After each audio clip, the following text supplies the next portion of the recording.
This next story should be one of the biggest scandals of the 21st century, yet it's being completely neglected by the mainstream media. Shocker there. So during a congressional hearing in 2019 pertaining Michael Cohen's testimony under oath, Democrat Congresswoman Stacey Plaskett was texting Jeffrey Epstein, and he was directing her questions for Cohen. Obama was president of the United States.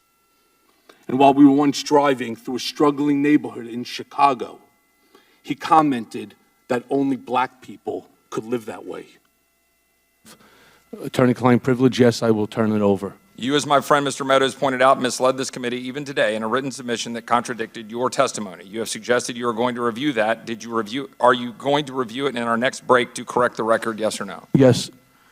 Question, you helped out the president's campaign or were involved in the campaign as a representative, as a spokesman, even in your words today. It was your idea for the campaign dating back to 2011. Is that accurate, yes or no? Yes.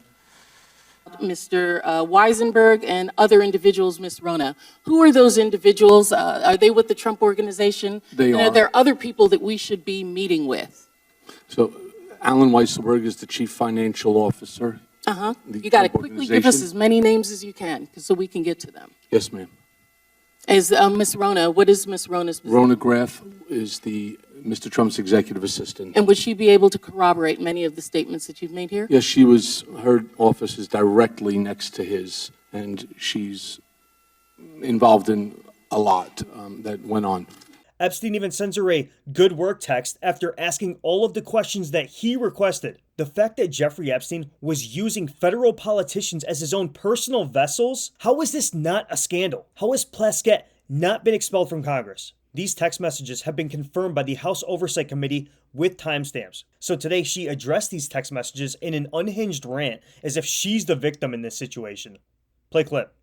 And I got a text from Jeffrey Epstein, who at the time was my constituent, who was not public knowledge at that time that he was under federal investigation, and who was sharing information with me. Fake news. Jeffrey Epstein had been under investigation since late 2018, and he had been a registered sex offender since 2008. She's lying. Like you didn't know who he was, and why the hell did you have his phone number? This just exemplifies how vast Epstein's web of conspirators extends. But there was some good news today. The Epstein Files Transparency Act passed both House and Senate unanimously, with only one dissenter, Clay Higgins, Republican from Louisiana. What a scumbag. H.R. 4405, an act to require the Attorney General to release all documents and records in possession of the Department of Justice relating to Jeffrey Epstein and for other purposes. Under the previous order, the bill is considered read 3 times and passed, and the motion to reconsider is considered, made, and laid on the table.